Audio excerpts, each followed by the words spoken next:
Tertúlia. Meu boa tarde a todos e todas. Hoje é dia 17 de junho de 2013, é uma segunda-feira, nosso verbete de número 2691. São 5 páginas, 47 logias e 17 máximos. O tema do verbete é a holocoerência individual e a especialidade autocoerenciologia, redigido pela professora Marilene Raganin, nossa neoverbetógrafa de hoje. Bom, em definologia, a holocoerência individual é a qualidade, condição ou estado de coerência da consciência consigo própria em todas as manifestações autopensênicas e na convivialidade, sendo a mesma personalidade cosmoética em qualquer conjuntura e dimensão consciencial. Em pensenologia, eu destaco o autodomínio pensênico, a linearidade da autopensenização. Na fatologia, a coerência intra e extraconsciencial, a vida condizente com o próprio discurso, a sinceridade e pertinaz, a conduta cosmoética, o autorrespeito ininterrupto, a atividade homogênea, o ponteiro cosmoético acertado, o autodesassédio, o autodiscernimento cosmoético, a autoautoridade vivencial, a autoincorruptibilidade, a eudemonia cosmoética, o autodesempenho coeso, a coerência entre palavras e atos na diuturnidade, a autocoerência imperfeita. Na parafatologia, a autovivência do estado vibracional profilático, a sinalética energética e parapsíquica pessoal atuante, a autocoerência multidimensional permanente.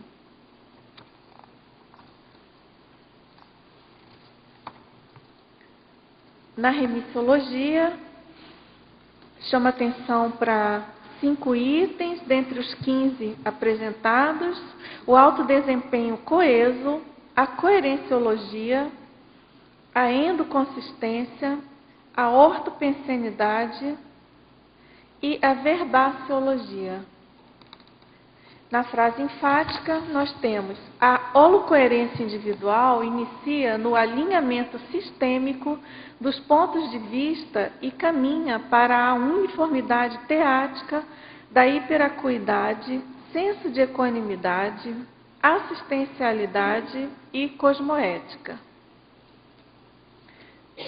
Na questionologia, no teste de avaliação pessoal da escala de 1 a 5, em qual nível de holocoerência você se situa? Mantém a automotivação linear para encarar o desafio de aumentar a holocoerência individual? Na bibliografia específica, tem 2 fontes citadas, certo? Pessoal, eu queria também ler aqui a mega-análise feita pelo professor João Paulo. Então, em termos desse verbete de hoje, nós temos equilíbrio, harmonia, inteireza, ortotes, congruência, unissonância, autocorreção, autoverbação, incorruptibilidade, responsabilidade, fidedignidade, linearidade, autenticidade, autodiscernimento, autointencionologia, autocoerenciologia, ortopensenologia, holomaturologia, cosmoeticologia e principiologia. Eu queria fazer um aviso que a gente tem feito desde sexta-feira, que é sobre um convite. Não sei se vocês sabem, dentro do projeto Tudo de Cor, a revitalização do tertuliário, que é um projeto da Coral, né? Então, em nome do CAEC, do tertuliário, da Coral Tintas e da Arte Tintas, a gente convida vocês para a solenidade de entrega do tertuliário Anfiteatro das Tertúlias Conscienciológicas, revitalizado pelo projeto Tudo de Cor da Coral. Não sei se vocês lembram que o tertuliário já estava desbotadinho em função de tantas verpões emanadas, né? Então, foi feito esse projeto, ele foi todo repintado, está bem reluzente. Então, essa solenidade vai acontecer sexta-feira, dia 21 de junho, às 14h30, estão todos convidados. Provavelmente o prefeito também vai comparecer, então é importante a presença de todos vocês aí para prestigiar os nossos patrocinadores aí do projeto, tá certo? Também em relação a dados, a pontuações, eu queria lembrar a vocês, eu já falei aqui na semana passada, mas eu queria lembrar a vocês essa questão do legado do professor Valdo, né? Da enciclopédia, do tertuliário, do jeito que está, todo organizado, otimizado, e dessa nova maneira de condução das tertúlias, tá certo? Então, para quem não lembra, para quem não viu, no dia 7 de junho de 2013, junto aqui na tertúlia da tarde, o professor Valdo distribuiu um verbete do dicionário de argumentos da Conscienciologia, que é o Legadologia. Não sei se vocês já viram, mas eu só queria chamar a atenção que eu acho que a gente não pode esquecer de modo algum esquecer desse verbete, porque ele diz respeito muito à nossa participação diária, tanto como teletertuliano, quanto como verbetógrafo, e mesmo, claro, vocês aqui presentes, né? Então, ele fala justamente da questão da visita, né, da serenona monja, quando ele coloca que, então, às 3h15 de silenciosa madrugada, sentia a presença da serenona de cognome monja, que telepatizou. Em toda a história humana, nenhuma consciência, inclusive essas que você chama de serenões, chegou a deixar o legado do corpus de conhecimentos multidimensionais da Conscienciologia para a humanidade. Olhe suas responsabilidades pessoais no contexto desse empreendimento com seus voluntários. Mas, no final, naquela parte complementum do DAC, ele coloca em relação à voluntariologia. A partir do exposto, surge a interrogação, 2 pontos. Por que a serenona lembrou do fato crítico? Tal lembrança não é mais colocar o carro adiante dos bois? Importa considerar ainda, sou apenas um pré-serenão. Nesse ponto, reforço e reitero a convocação franca aos voluntários da Conscienciologia para ajudarem com o empenho máximo possível na consecução desse empreendimento em andamento envolvendo todos nós no âmbito da Reurbex. Daí a solicitação fraterna para alcançarmos, no mínimo, 500 verbetógrafos coautores da enciclopédia da Conscienciologia. Tá certo? Então, no adendo, né, ele coloca na intercomunicologia, preciso dividir a tarefa o mais apropriadamente, as responsabilidades com todos os intermissivistas. Essa seria a essência ou olho do furacão da mensagem da serenona? Então, é interessante que antes de ter esse verbete, essa fala, né, essa mensagem do professor Valdo, ela aparece num jornal, se eu não me engano, da Apex, né? E numa entrevista com o professor Valdo, que ele coloca essa fala, né? Ele antecipou, foi logo que ocorreu. Na verdade, isso aconteceu em agosto. Essa visita aconteceu em agosto de 2011. E a professora Rosa Nader, né, coordenadora do programa Verbetografia, ela sempre leu essas palavras do professor Valdo da entrevista. Desde que foi publicada no início do curso, ela lê, aliás, para a turma, né, iniciante, justamente para chamar a atenção da nossa responsabilidade.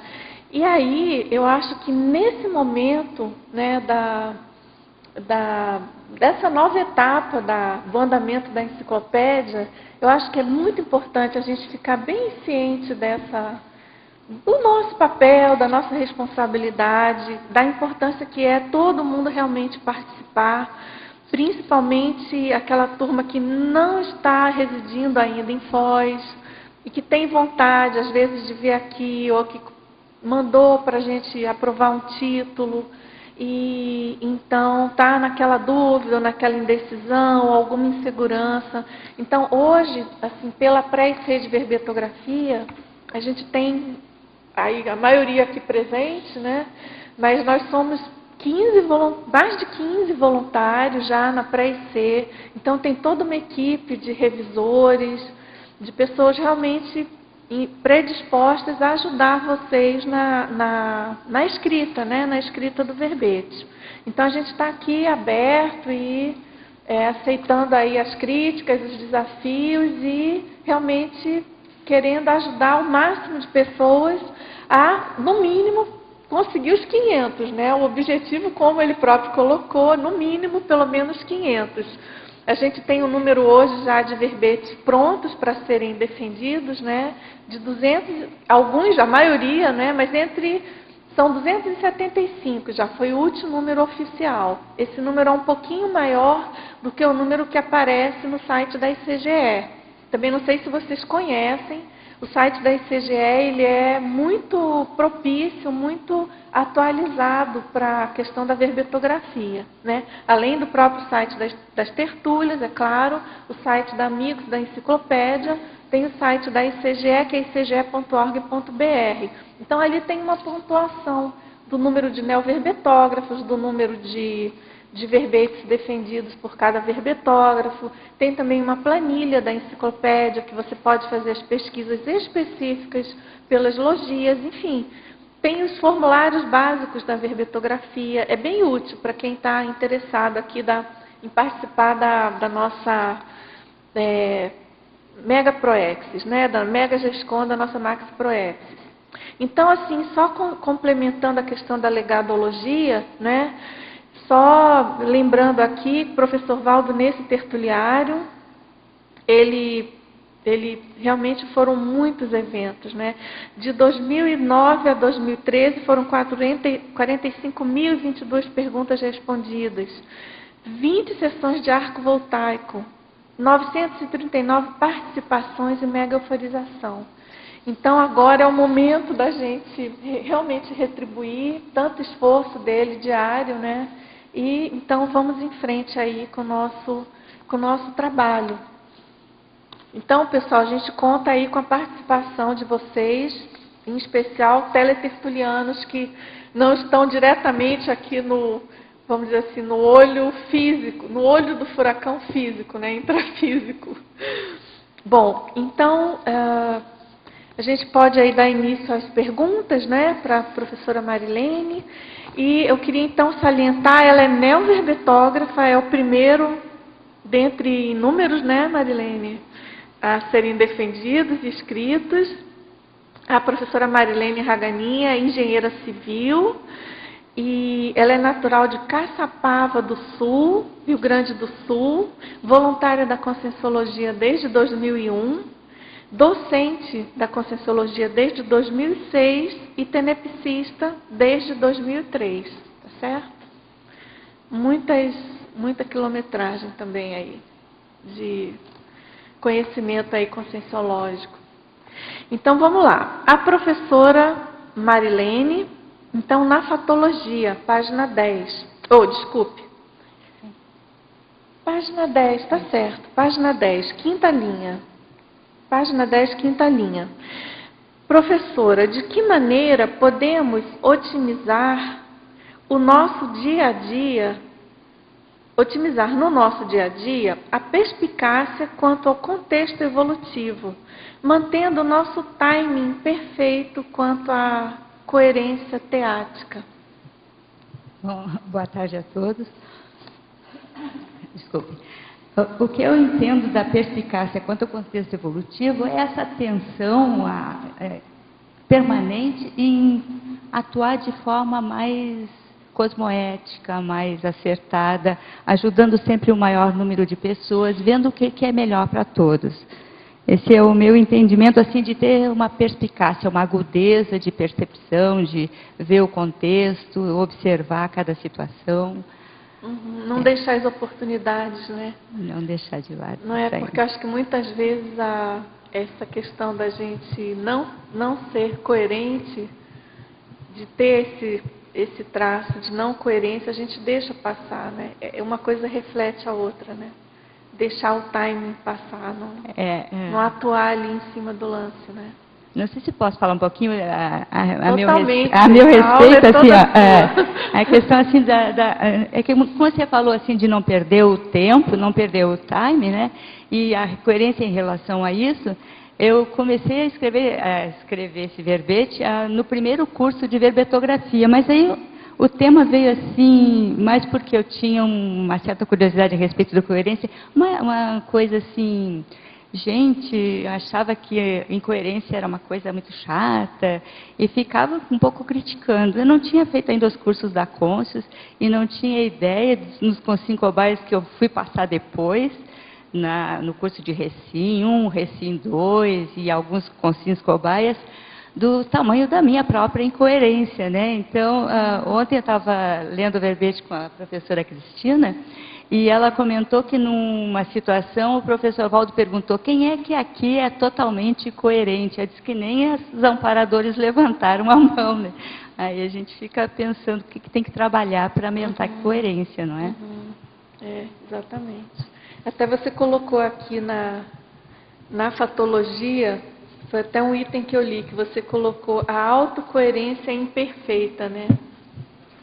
Que tem a ver com isso, né? Tem a ver com isso. A gente pensa que tem, mas tem sempre alguma situação em que é daquela do erro sutil, não é? Tem um verbete que chama Erro Sutil, do professor Valdo, onde ele coloca uma série de erros sutis e entre eles está esse da coerência imperfeita. Porque poderíamos pensar que a holocoerência está relacionada à holomaturidade da consciência. Ah, sim, com certeza, né? Então, não é fácil atingir. Não. Alguma hora a gente atinge, mas... Um dia a gente chega lá, né? Bom, aqui na fatologia também, na quinta linha, de baixo para cima, puxa, ele pergunta quais as principais causas da manutenção da autocoerência imperfeita e das autocontradições na maioria das pessoas. As principais causas. O que você pensa? É difícil, mas eu acho que um pouco assim, é isso de ficar na zona de conforto, da pessoa se justificar o tempo inteiro, ela não quer ver, é a falta de autoconhecimento, de autopesquisa, de autocrítica.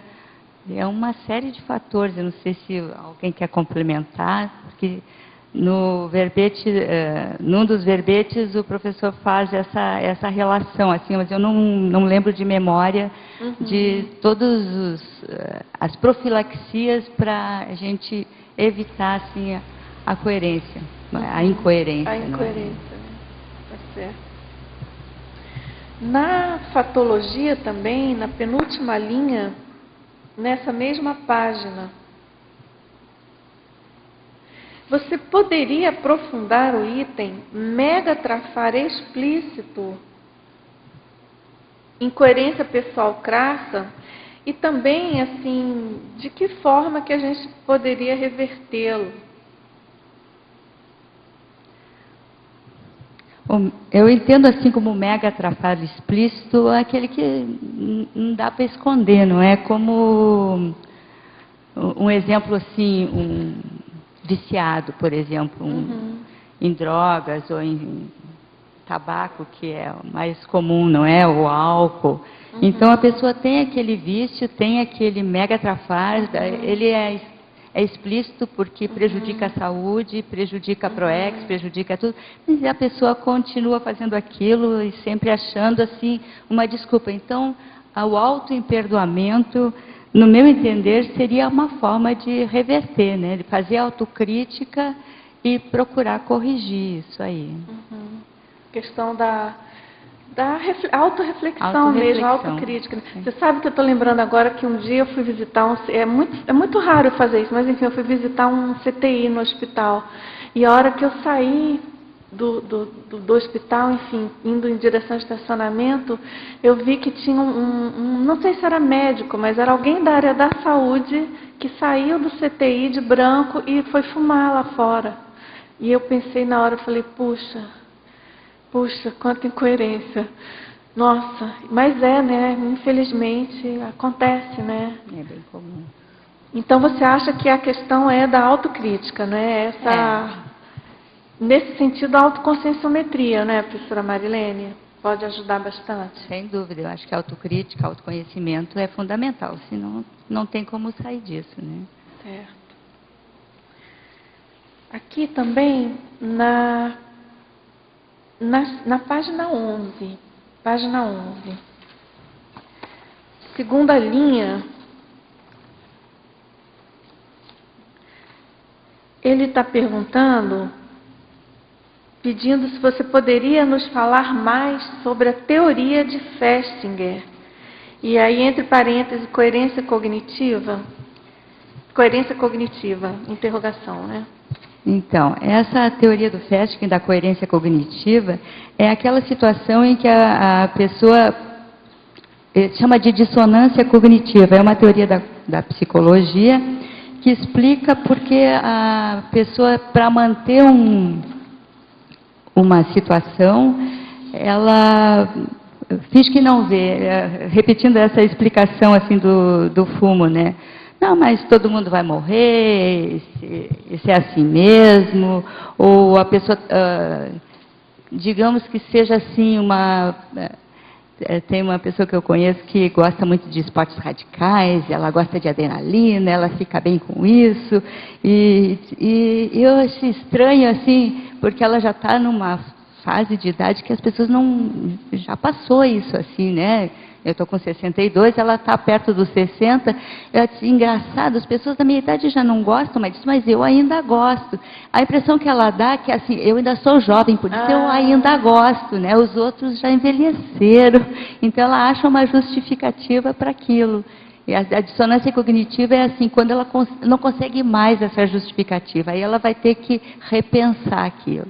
Enquanto ela achar uma forma de justificar um comportamento assim inadequado, ela vai manter. Agora, depois começa a ficar desconfortável. Aí ela vai buscar ajuda ou vai ela mesma tentar reverter essa situação. Certo.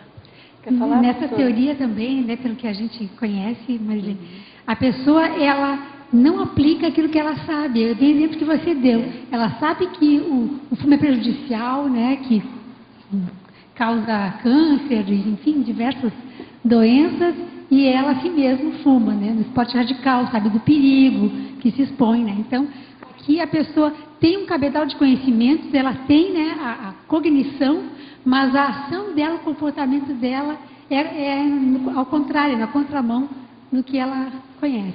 E de alguma forma, todos nós temos um pouco, né, de dissonância cognitiva. É que a gente aplica tudo que a gente sabe sobre o processo da energia, da evolução, né, do processo da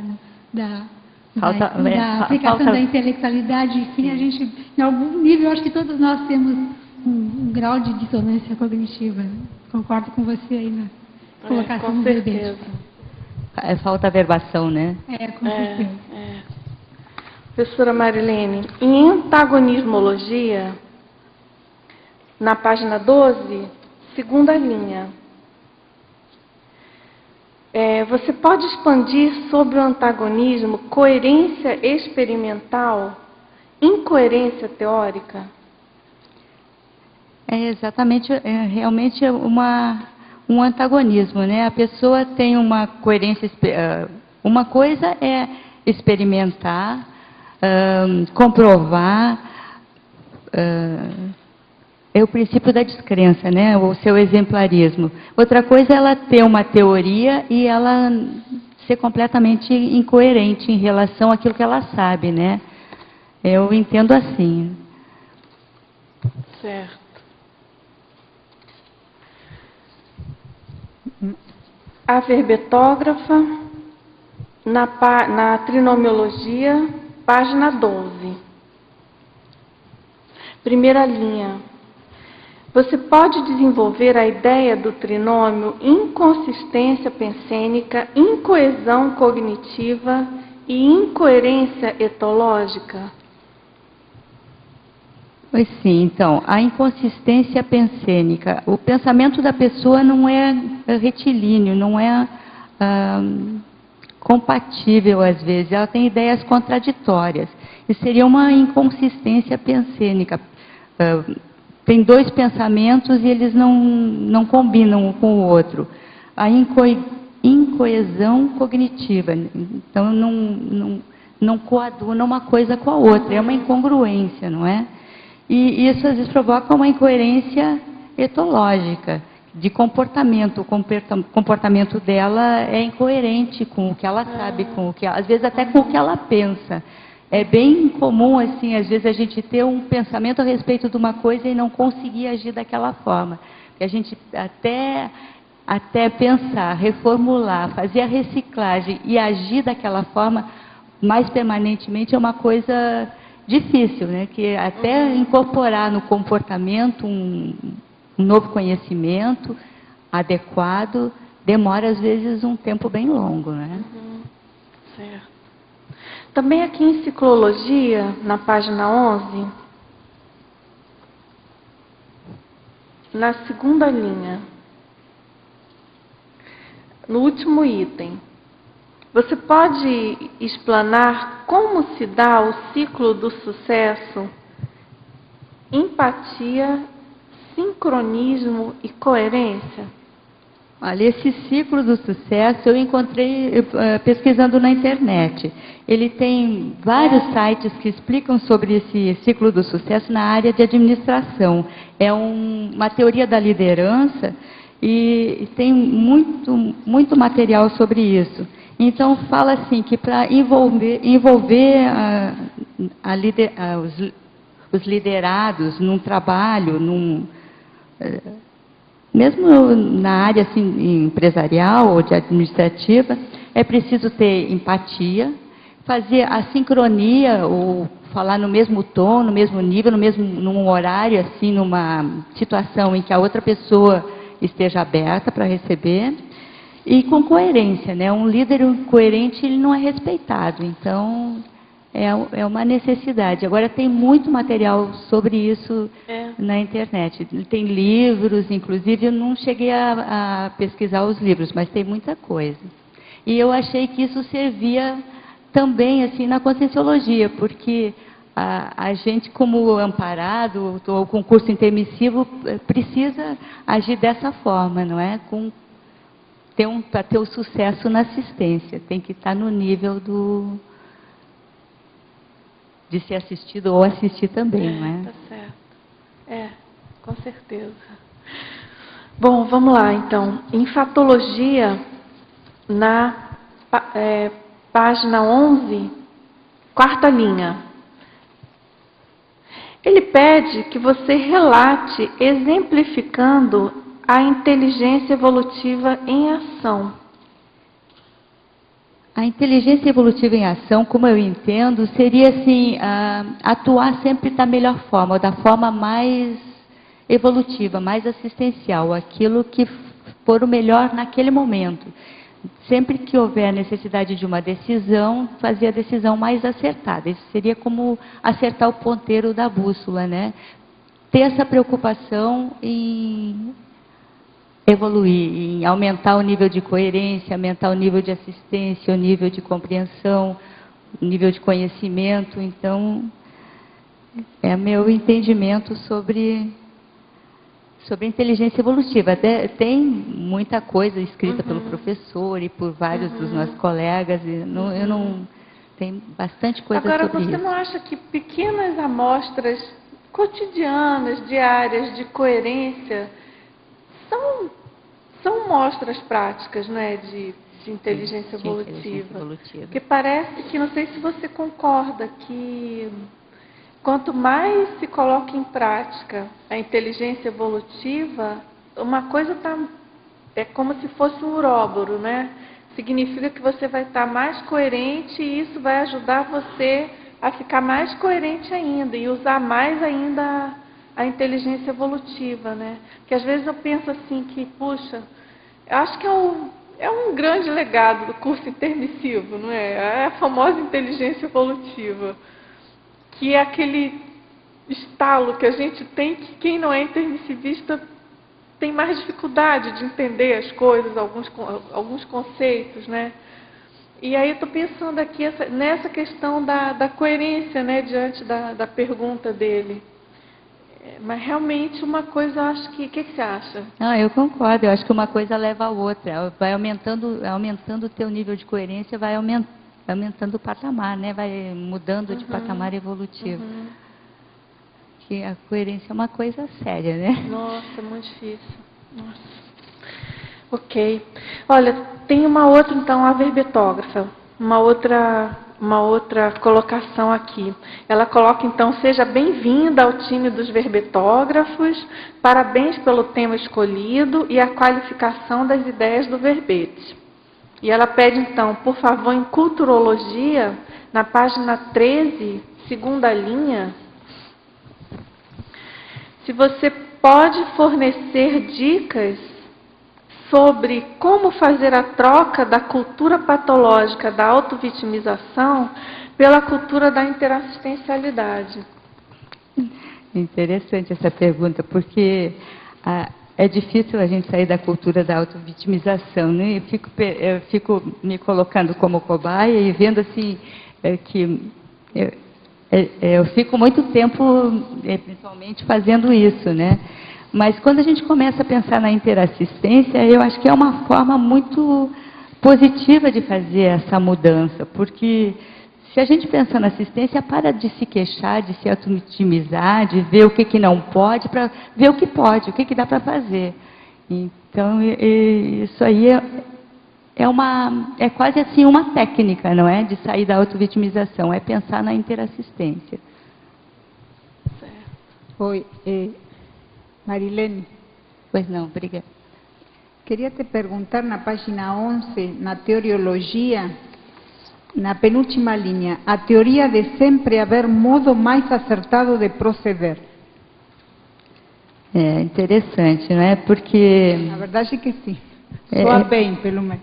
Realmente porque a gente tem várias formas de escolher, então, e sempre tem uma que é a melhor. O difícil, às vezes, é saber qual a melhor, né? Uma técnica que eu acho que é boa para escolher a melhor forma de agir seria ver quando assiste o maior número de pessoas, quando é mais assistencial. Não sei se tem outras formas assim de procurar a forma mais acertada de proceder, mas eu penso assim. Na verdade é que sim. Você pensa como? Eu pensava também que sempre que a assistência seja o mais ampla possível, o mais acertado que a pessoa pode fazer dentro do patamar que ela tem, né? E falando da autocoerência, eu lembro que uma vez eu perguntei ao professor Baldo, quando ainda não estava o tertuliário, que ele dava no Salão Verde, e ele disse para mim, a coerência é o último que se alcança, porque quando se fala de autocoerência, é autocoerência em tudo, aqui e nossa física. Então, essa coisa ficou para mim muito forte. Por isso, uno a holocoerência a holomaturidade. Mais uma coisa, você aqui coloca na fatologia, página 11, na terceira linha, a sustentação da responsabilidade proexológica. Que você pensa com respeito a isso? Como a consciência pode sustentar do melhor jeito a responsabilidade proexológica? Sim, assumir a proex, né? Se a pessoa tem curso intermissivo e está consciente disso, tem uma responsabilidade de alcançar o objetivo. E sustentar isso, às vezes, é complicado, né? Porque eventualmente dá vontade de fugir, não é? Então, já aconteceu diversas vezes até comigo, disse, não, acho que eu vou para casa, agora quero criar galinha, não quero mais fazer nada disso aqui, né? Então, sustentar, bancar as ideias da Conscienciologia, tem que ter um pouco de força, né? Tem. Quando você teve esses ímpetos, o que refreou você? O que fez você não tomar essas atitudes de criar galinha? Porque está aqui defendendo o seu verbete. Pois, olha, porque é assim, a gente tem o ímpeto de criar galinha, mas aí se a gente consegue avançar um pouco no tempo e se imagina lá na frente criando galinha. Não dá mais, né? Depois que a gente conhece alguma coisa, não dá para andar para trás, né? Eu vejo assim, a minha mãe reclama muito, não, volta para Caçapava, vem para cá com a gente, fica aqui, o que está fazendo lá tão longe, né? Vem para cá, o que é bom? Eu digo, não, mãe, não dá, para frente é que se anda, né? Já tinha uma música que falava isso, não dá para a gente andar para trás. Depois que chegou num patamar, a gente não tem como voltar. É muito, acho que, não sei se alguém consegue, não conseguia ainda. Né? Mas eu fico imaginando que deve ter uns amparadores de plantão, até eles desistirem de plantão, nesses momentos das nossas atividades fora da Proexis, né? Eu me lembro... vocês já devem saber, eu sou arquiteta e tudo, mas enfim, já mexi muito com coisa de arte. E teve uma época que eu fazia cerâmica, eu era boa ceramista. E aí eu conhecia a Conscienciologia e tudo. E eu me lembro que uma vez eu saí do IPC lá em Ipanema e saí de um curso, eu não lembro o que era, uma atividade séria, eu já estava envolvida realmente. E eu fui para aula de cerâmica. E eu ficava ali, amassando barrinho, moldando e fazia aquelas... Eu acho que... Aí teve um belo dia que eu tenho quase que certeza absoluta que eu acho que o amparador já estava assim, agora vai ou racha, cheio de vaso de cerâmica. E veio uma inspiração, uma ideia, assim, me deu uma sensação tão forte de repetição e de senso de tempo perdido, sabe? E aquilo foi marcante, eu nunca mais pisei, liguei, saí, mas aí depois eu fiquei pensando, falei, puxa, era o máximo da incoerência, né? Imagina, eu saía do IPC e com todo respeito aí aos ceramistas, não é isso, mas naquele meu momento, né, que nem você falou, puxa, vou fugir, vou criar galinha. Eu estava num momento que nem você colocou, de decisão, assim, eu tinha que arrumar o meu destino ali, dali para frente, né? E continuava ali nas atividades fora, né? Bola fora. Então, nossa, eu acho realmente bem complicado, bem difícil, né? É complexo a gente, porque aí vem as sutilezas que nem você falou, né? Do erro sutil, do verbete do professor Valdo, que você colocou ainda há pouco. Né, que aos poucos a gente vai, o que era mais grosseiro, o negócio é ir livrando do que é cada vez mais sutil. Né? O que hoje me parece grosseiro, antes não era, e que hoje deve ser ultra grosseiro para os amparadores, para a gente ainda não é, né? Tão crasso assim, tão evidente. Então, professora Marilene, parabéns pelo seu tema, muito bom. Precisamos todos, né? Então, vamos lá. Temos uma pergunta aqui em mitologia.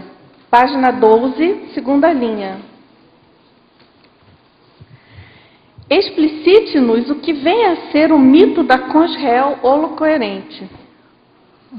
Olha, eu fiquei em dúvida de colocar esse item, depois disse, não, eu vou ver o que acontece, né? É que fico pensando assim, a Consréu seria uma consciência mais patológica, né? Uma psicopata, ou nem tanto às vezes, né? Mas ela não pode ser holocoerente, porque ninguém consegue manter um trafar o tempo inteiro. A holocoerência é apresentar a mesma personalidade o tempo inteiro aqui e no extrafísico. Eu fiquei pensando, além disso, assim, uma questão da pessoa ser mentirosa, né? Então, digamos, é um mega trafar explícito. Ela mente o tempo inteiro. Mas supõe lá, ela está com dor de dente, quando ela não vai mentir, não é? E ela está sendo sincera, porque a dor é dela. Então, é difícil manter assim um trafar explícito o tempo inteiro, não é? Esse foi o meu entendimento e a minha motivação de colocar isso, que não é possível ter uma CONSREL coerente permanentemente. Mesmo os psicopatas, eles socialmente apresentam uma faceta social bem agradável, né? Ou seja, você também está fazendo uma relação bem direta com o nível evolutivo. Com o nível evolutivo. Né? Claro, tem a ver com a maturidade e a coerência, então, estaria junto com essa questão do nível, da escalada evolutiva. Escalada, né? sim. Tá certo. Muito bem. Então, em Legislogia, na página 12, segunda linha, fale-nos sobre as leis racionais da Proexis. Então, as leis da Proexis são racionais no sentido que elas têm o objetivo de que a pessoa precisa cumprir aquilo que ela estabeleceu no curso intermissivo. Então, tem Tem o verbete, não tem? Sobre isso? Como? O Will melhor, né? O Will explica para nós. Tem Alô? várias leis. Tem um verbete que é chamado Lei da Proex. Nesse verbete tem as 14 leis da Proex. Tá? Também a pessoa pode buscar no manual da Proex, no site da Editares, a pessoa consegue fazer o download do livro, Manual da Proex, que isso é um capítulo do livro. Tá? São 14 leis. Essas leis, entende-se que toda a Proex tem esses componentes. Então, vamos citar um exemplo, a assistencialidade. A gente sabe que toda a Proex, ela tem a questão assistencial compondo a sua Proex. Agora, a assistência para quem, qual é o público-alvo, isso que vai diferenciar as diferentes Proex. Tem a lei da intransferibilidade isso, também, né? Tem a invulgaridade, ou seja, a Proex, ela é individual, ela não é algo vulgar que todas as pessoas possuem, não. Ela é específica, ela é individual e tem a pessoa que tem aquelas características para ela definir as suas metas. Tá? Então, são 14 leis, tá? Ela é até bem extensa, mas no verbete está discriminando, tem a definição de cada lei. Certo. Tá certo. Pessoal, tem um e-mail aqui geral, né, para gente. Então, ela coloca assim: professora Dulce, acabei de ouvir seu recado e penso ser muito importante manter as tertúlias, a escrita de verbetes e continuar o legado que o professor Valdo iniciou. Lembrando que o meu contato com a Conscienciologia consolidou-se pela participação nas tertúlias e penso que possa ser para outros intermissivistas que estão fora de Foz do Iguaçu. Eu vou fazer aqui uma licença, pedir licença e quebrar o protocolo de novo. Foi a nossa Juliana Costa que mandou um e-mail. Obrigada, Juliana.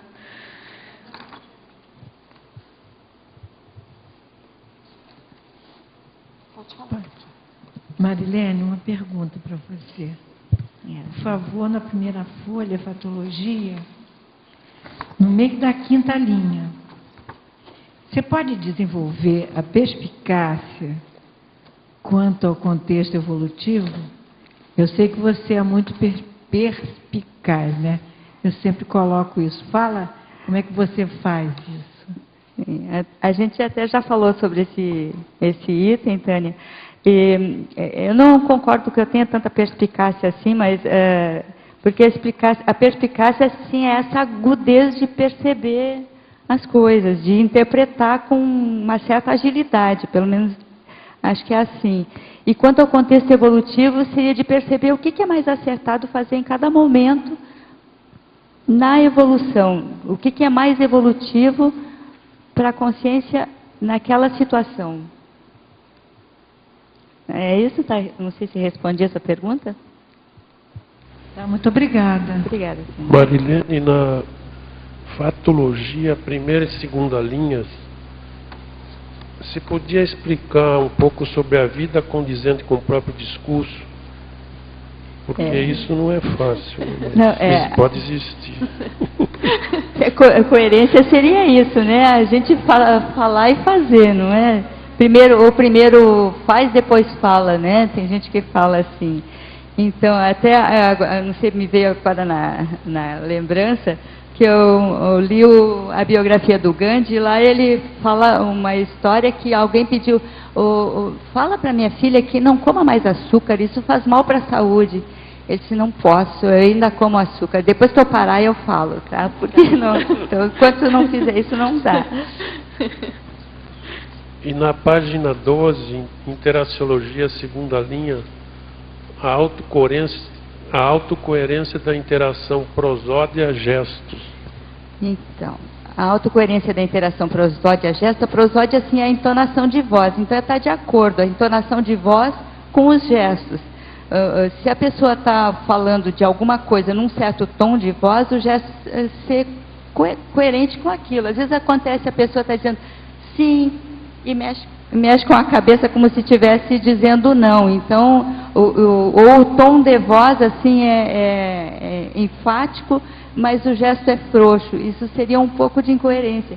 Eu lembrei agora de uma colega da faculdade, que eu sempre lembro dessa história, porque eu achei muito interessante, que assim, a gente fez uma prova de cálculo lá no primeiro ano da faculdade, 1970, e aí eu perguntei, então, como é que foi? E ela, ai, amiga, você nem sabe, cálculos 1000, tirei 0,5, o malvado do professor arredondou para 0. Mas o tom dela, assim, era tão... E não combinava muito com o fato, né? Ela com uma raiva. Obrigado. Diga. Marilene, é Silvana aqui no... Oi, Silvana. Eu não sei se você já falou, porque eu cheguei um pouquinho atrasada, mas na página 13, Culturologia, você fala a cultura da autorreflexão. Você pode falar um pouquinho sobre isso? Como é que você faz? Qual é a sua prática? Silvana, desculpa, eu não sou muito exemplo de cultura de autorreflexão. Eu acho que a cultura de autorreflexão é uma necessidade para a pessoa melhorar a coerência. Porque sem reflexão não tem como verificar os próprios erros, as incoerências, aquilo que, sem autocrítica. Tem que fazer essa análise dos comportamentos, dos pensamentos. De vez em quando eu faço muito assim, essa coisa de metapensenização. Eu estou pensando isso por quê? Para quê? Vai servir aonde? E às vezes fico naquele, sabe, atrás no mesmo pensamento, assim, como é que se chama? Monoideísmo, que não serve para nada. Isso não é nem reflexivo, não é? Então, é importante, mas eu ainda estou aprendendo e estou um pouquinho distante de poder ensinar como é que a gente faz muito autorreflexão, mas a gente tem várias pessoas aqui que podem te explicar melhor. Não sei se a Dulce quer falar. Ou... Olha, Marilene, eu discordo um pouquinho de você, se você me permite. Sabe por quê? Assim, a gente conversa bastante e tem vezes que eu troco alguma coisa com ela, eu falo uma coisa, ela me vem com uma coisa assim de uma autorreflexão, sabe? Aí eu falo assim, putz, por que eu não fiz assim, né? Por que eu não agi assim? Aí eu falo, vou aprender com você, Marilene. Então, eu acho que você está diferente do que você está falando. Assim, para mim, assim, nossa, você me ajuda bastante, assim, numa série de coisas. Então, eu acho que não é bem assim, não. Eu acho que você está bem mais à frente aí do que você está falando. Essa coisa é um pouco intuitiva, assim, Silvana, não tem tanta reflexão, não. Agora, eu gostaria também de fazer uma outra pergunta. Na página 11, em Parafatologia, você fala a marca extrafísica de excelência evolutiva. Você pode ampliar um pouquinho? Eu queria entender um pouco mais isso. Sim. Olha só, tem um verbete do professor Valdo que chama marca de excelência. Então, ele fala lá da marca de excelência, mas do ponto de vista assim, das intrafísica, fala do prêmio Nobel, de várias assim, aquelas estrelas de excelência, marca de qualidade, que é no intrafísica. Agora, o importante seria ter uma excelência evolutiva, uma marca extrafísica de excelência evolutiva, assim, de uma... Deixa eu ver se eu acho aqui, vou te... Só um pouquinho, porque eu achei a frase enfática tão... legal, mas eu não memorizei, porque é bem significativo. Ele coloca assim, ó, a marca de excelência ideal não é material, comercial, industrial, competitiva ou perfeccionista, mas a marca evolutiva e interassistencial de desempenho da própria consciência lúcida. Então, isso que a gente tem que buscar, é essa marca de excelência, de melhorar sempre. Não sei se eu respondi, Silvana. Claro, respondeu sim. E vou copiar um pouquinho a Tânia. Parabéns pelo seu verbete. Obrigada. Na página 12, faz favor. Oi. O primeiro paradoxo, paradoxologia. O paradoxo da zona de conforto, poder impulsionar reciclagens existenciais pela alta constatação de aspectos incoerentes da automanifestação. Então, eu pensei assim, a gente está numa zona de conforto, está vivendo tranquila, fazendo aquelas coisas normais, e começa a sentir aquela melim, sabe? De que não está muito de acordo, está tudo bem, está tudo andando sem problemas, aparentemente não tem nada, a gente está na zona de conforto. Mas essa zona de conforto pode produzir um pouco essa melinha. Agora, tem aquela zona de conforto que ela é positiva, homeostática, se é aquela do motivação, trabalho, lazer, então. Se a pessoa está nessa zona, mas sempre tem um certo desequilíbrio que provoca um impulso para frente, não é? Não sei se... Entendi. Deu para entender? Entendi. Obrigada. Gostaria que tu falasse um pouco sobre como é que tu distingue o conceito de holocoerência da coerência. O que tu viste de diferente entre esses dois conceitos que te levou a escrever sobre a holocoerência? E assim, abordando essa questão de holocoerência como um tema homeostático e a coerência, será que ela poderia ser patológica em algum momento? Como que tu entende esses dois conceitos, nesse sentido? Nesse sentido.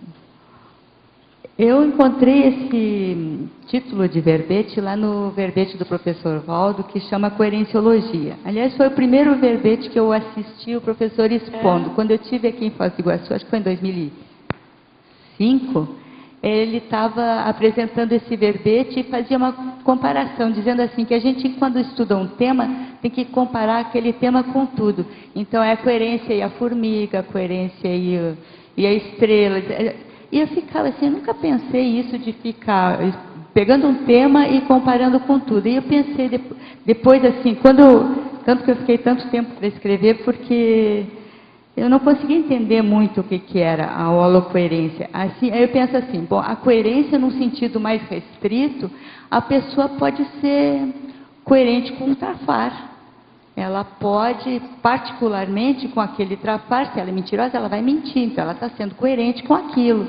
Mas ela não pode fazer aquilo o tempo inteiro, não pode ser holo. O holo é a coerência homeostática, assim, no todo. Não sei se entende assim também, se tem alguma ideia diferente que possa explicar melhor. Quer falar? Não, eu acho que tá ok, acho que ficou claro, né? Não sei se a Cristina quer complementar. Porque existe um dizer ou um pensamento que às vezes as pessoas têm que dizer assim, não, mas o bandido, o criminoso, dentro daquela organização dele no crime, ele é coerente. Então tem pessoas que falam isso. Né? E aí é que eu queria entender o teu ponto de vista, se isso tu considera coerência ou não. Por exemplo, se existe uma coerência patológica dentro de um processo patológico. Porque a holocoerência é sempre homeostática, é evidente, né? Agora, essa coerência, aí eu estou levantando até para debate. Então, essa coerência, ela poderia ser em algum momento patológica? Eu imagino que sim, não tenho também. muita... A pessoa pode ser coerente com a patologia dela numa certa situação. Né? Com o que pensa e com o que faz, né? Pontualmente, sim. Previsível, muitas vezes depende do perfil que ela tem, é previsível o que faz, o que pensa e o que faz. Eu acho também. E às vezes a gente vê determinadas personalidades, você já, dentro disso que você está falando, a gente já espera um pouco aquele comportamento, né, da pessoa, mesmo sendo patológico, mas a gente já sabe que tem uma coerência, entre aspas, com aquele padrão, né? Eu acho que a pessoa às vezes tem uma ideia, uma premissa errada. E dentro daquela ideologia, vê o pessoal da religião. Sim. Eles têm uma premissa. Dentro daquela premissa, está aí os santos. Né? Eles eram bastante coerentes dentro daquela premissa.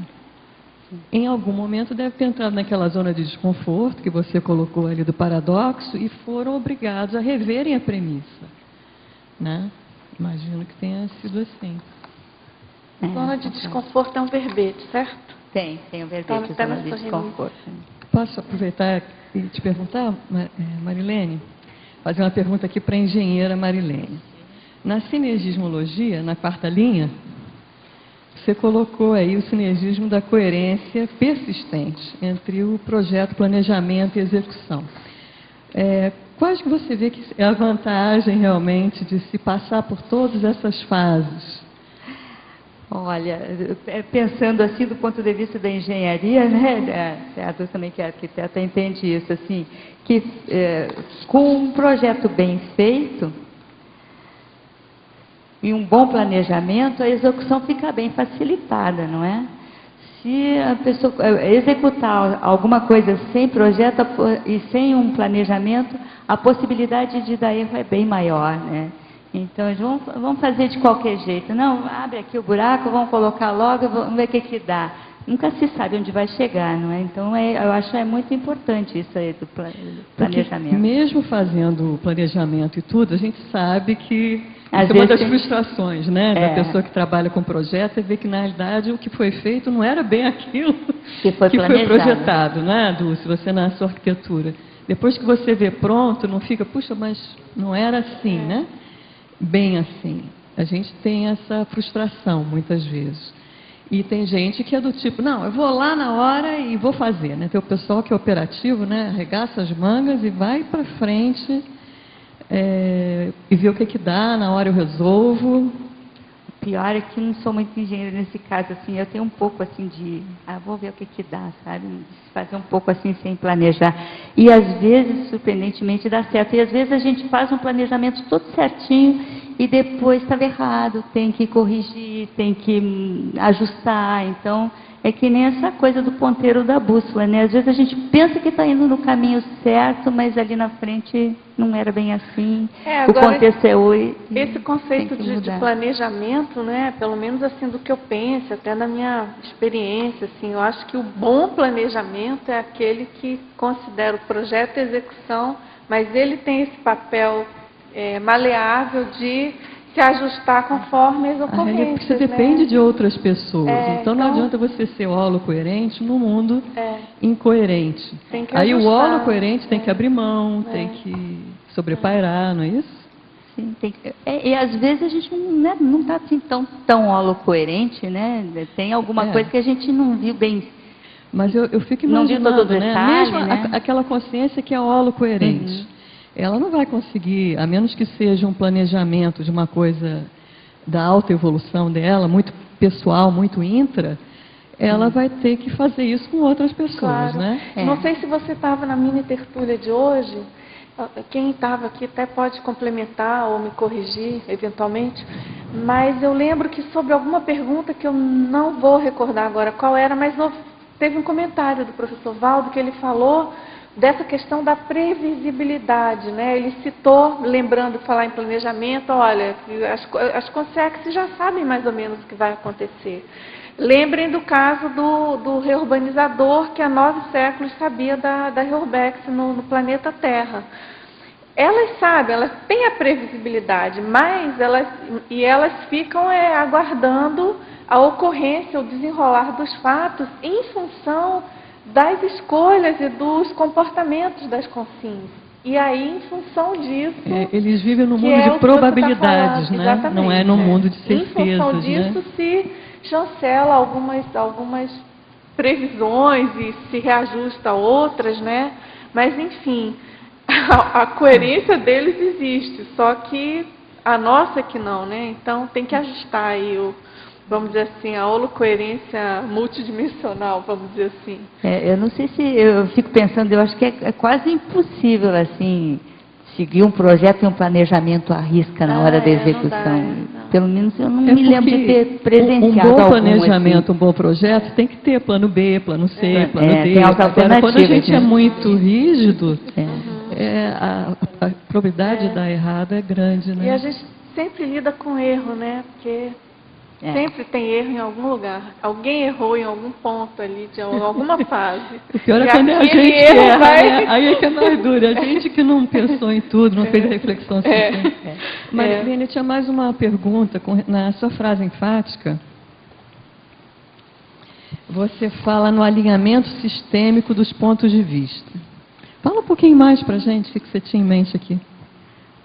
Porque às vezes a gente pensa alguma coisa contraditória a respeito de alguma situação. Não sei, me ocorreu agora de lembrar de uma coisa assim bem familiar, né? Que é da minha mãe, porque ela diz assim, não, essa coisa de outras vidas não existe. É tudo aqui agora e ninguém voltou, não tem. Mas ela, apesar de não ser religiosa, tem um pouco assim de religiosidade. Ela tem uma santinha da devoção, ela reza, ela não sei o que. Aí fico pensando assim, eu brigo assim, pô, mas se não tem outra vida, se não tem nada além disso aqui, por que essa santinha aí? Para que rezar? Não é?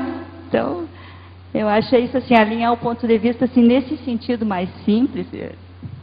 Eu fico pensando coisas assim, de pensamentos contraditórios. Não, se eu penso assim, isso tem que ter uma lógica. Dentro da né? ideia da dissonância cognitiva, né? Um pouco Que é o que também. a sua mãe tinha, né?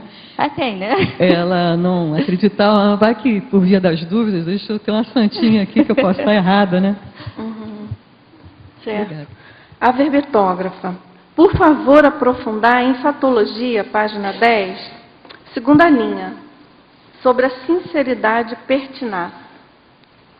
Sim, a sinceridade pertinaz. Antes a gente estava falando sobre isso, seria a sinceridade consistente, tenaz, assim, aquela permanente. A pessoa ser sempre sincera. Não precisa ser aquele super sincero que acaba dizendo coisas fora do contexto, tal, mas a ser sinceridade certa, na hora certa, no lugar certo, com as companhias certas. Isso assim é uma pertinente, né?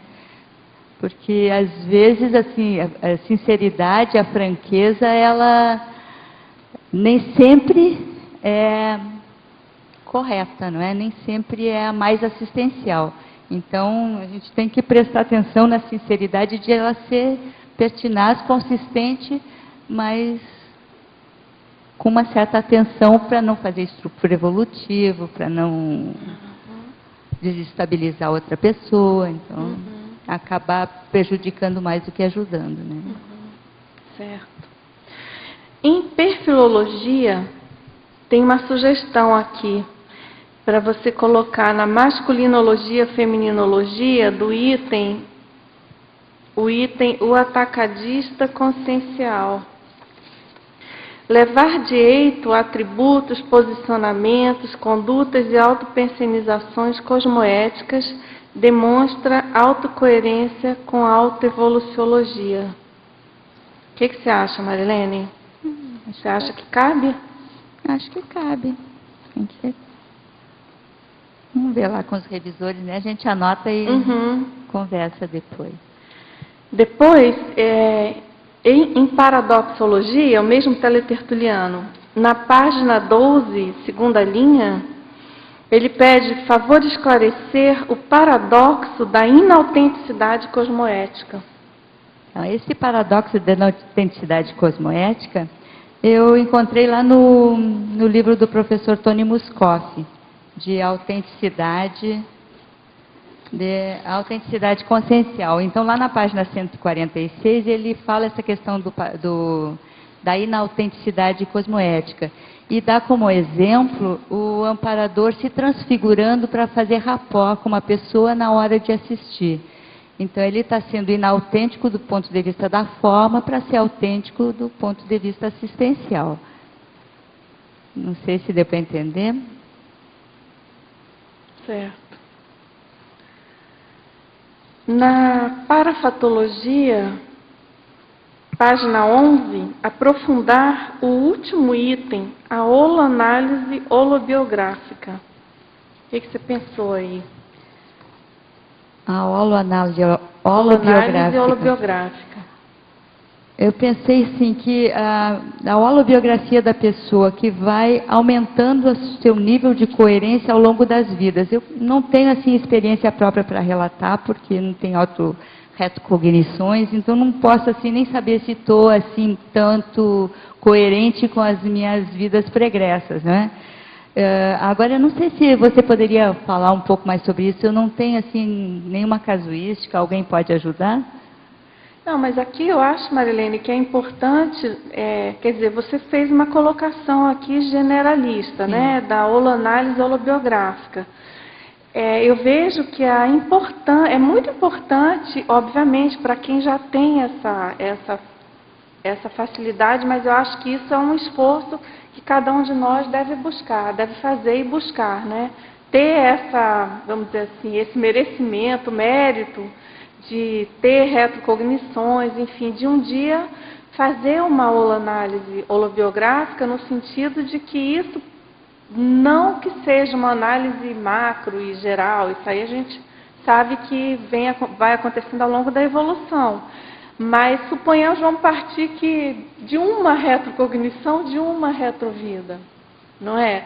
Uma análise, como você coloca, uma holoanálise, né? Uma análise mais macro, maior, de uma retrovida, e você casar com isso a questão da holocoerência, nossa, já expande demais aí a tua linha de abordagens, de autopesquisa, né? Para você até se aprumar. Por exemplo, eu já vi aqui casos de pessoas que têm, acho que o próprio professor Pedro, que foi o bebetógrafo de ontem, essa questão dele manter a coerência com o que ele já fez no passado, por exemplo, em relação à escrita e hoje, né?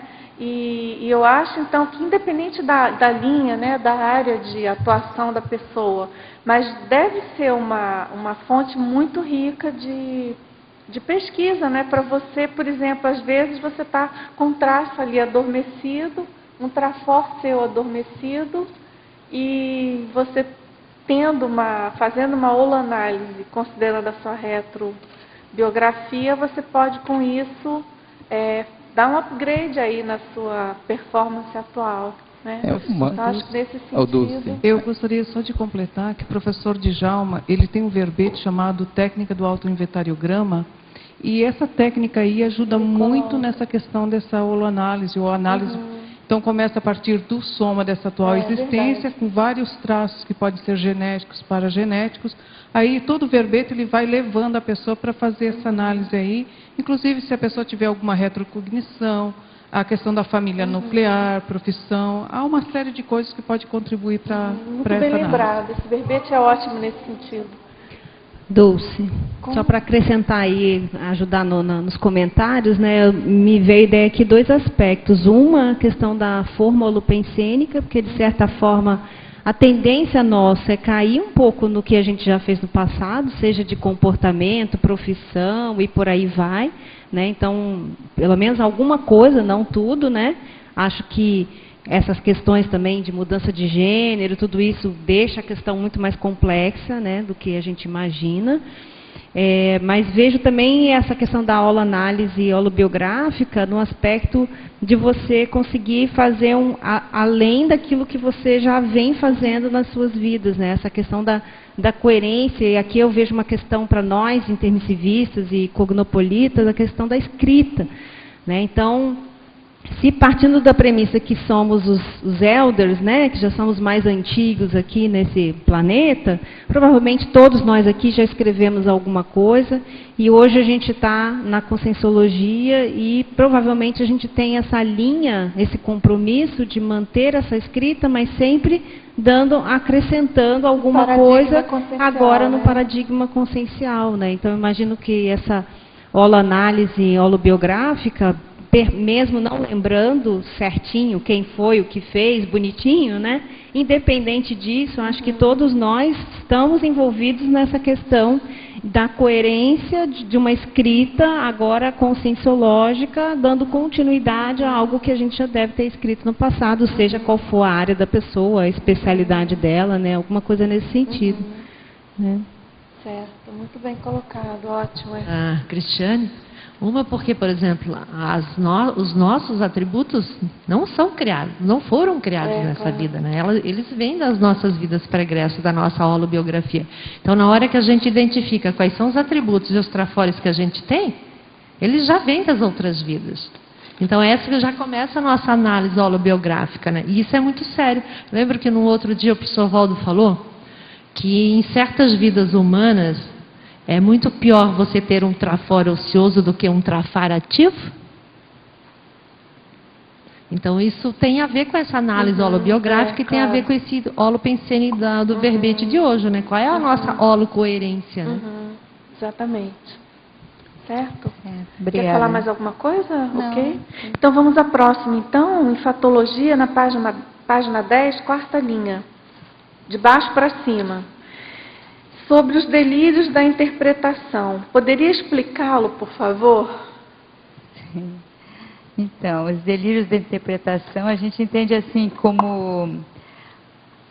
A gente não tem todos os dados, está faltando variáveis, e aí interpreta de uma forma errada. Ou vê uma cena e faz uma interpretação, tem uma conclusão que não era a real, não é? Então, isso acontece muito. A gente tem um do outro fato e conclui. Então, essa conclusão assim rápida de situações levam a esses delírios de interpretação. Acontece uma coisa e a pessoa já conclui, né? Decide logo e decide, às vezes, de uma forma errada, e no impulso. Aí, no caso, esses delírios de interpretação vão estar acentuando o comportamento incoerente, obviamente. Né? Ou seja, é bem importante a pessoa atentar para a correção na interpretação dos fatos e das ocorrências. E analisar mais. Analisar, né? tá certo. Em geral tem a ver também com o autoparapsiquismo, né? Porque tem muito a ver. O parângulo com certeza. E tem que ver a avaliação, porque não é somente o fato, são as energias, a captação do holopensene extrafísico. Certo. São várias coisas que a consciência tem em conta para poder avaliar bem ou não. Depende sua situação. Marilene. Desenvolvimento autoparapsíquico. Marilene, na página 12, tem duas síndromes, né? Na sindromologia, as últimas duas síndromes, né? Que acho que você é um exemplo, né? Defendendo o verbete aí, exemplo de superação dessas duas síndromes, né? A profilaxia da síndrome da insegurança impedindo a autoexposição e a prevenção da síndrome da procrastinação. Você poderia comentar como é que foi que você trabalhou isso? É bem o caso, né, Keiko? Porque, assim, essa insegurança quanto à autoexposição é uma coisa, assim, que permeia a minha vida, né? E eu gosto de comentar que tinha uma tia que falava assim, o bom da gente ficar velho é que quando a gente fica velho, a gente fica sem vergonha, a gente diz tudo que a gente pensa e a gente fica autêntico. Aí eu fiquei velha e não conseguia me sentir sem vergonha. Eu digo, mas ela me enganou. Não é possível, né? Porque eu fico assim sempre encabulada. Gente, eu vou falar, não vai fazer certo, vai ser errado. Essa dúvida toda. Para estar aqui hoje foi o meu filho, semana passada, esteve aqui e eu comentei que estava com verbete aprovado. E disse, mãe, para tu ir lá... Só se tiver um buraco, assim, sabe assim, um buraco assim, se tiver um problema na agenda, né? Como eu estou fazendo o agendamento e tem um problema na agenda e eu fico assim ansiosa para resolver e fico procurando o verbetógrafo. E ontem eu andei atrás da Mi desesperada, querendo que ela estivesse aqui hoje no meu lugar. A Mi sumiu, então, muito a Mi sumiu. E assim, como agendadora, eu não posso agendar ela sem falar. E eu estou com o verbete aprovado. Seria muita incoerência da minha parte não assumir. Então, assim, eu aceitei assim mais por... Autoencantamento. Exatamente. Pessoal, para quem não sabe, né, não sei se vocês entenderam, se ficou bem claro, a Marilene é a pessoa responsável pelos agendamentos dos verbetes. Então, sempre que você tem o verbete pronto, já foi revisado e já foi liberado para publicação, a Marilene vai entrar em contato, ela que entra em contato e faz o agendamento para ver o melhor dia. Então, realmente foi um super autoencantamento, perfeito. Os amparadores, como o professor Valdo sempre fala, não dão ponto sem nota, certo? Foi danado. Essa brecha foi muito pertinente, muito bom. Porque assim, antes de encaminhar a última vez o verbete, eu disse para a Rosa, eu só quero defender em julho, tá? Então eu não vou mandar agora. Ela disse, não, manda assim, não tem problema, sabe? Se falar com aquela pessoa, fala Marilene Ragani, ela que agenda, ela vai agendar para quando ela quiser. Aí, aconteceu isso, né? Tá certo. Vamos lá. Professora Marilene, a holocoerência, com a consequente eliminação de fissuras e conflitos íntimos, não seria a base da serenologia? Não caberia inserir o Homo sapiens sereníssimos na hominologia? Na página 13. O que você acha, Marilene? Olha, acho que sim, acho que dá para... Porque, inclusive, assim, na exemplologia, a gente coloca que... como uma maxi-holocoerência individual, seria o serenão, né? Essa consciência miriaédrica convergindo os milhares de atributos desenvolvidos, né? Eu acho que é pertinente, sim. A gente vai conversar com o pessoal, então. Bom, eu acho também. A gente, às vezes, evita a repetição, mas aqui no caso, acho que cabe bem.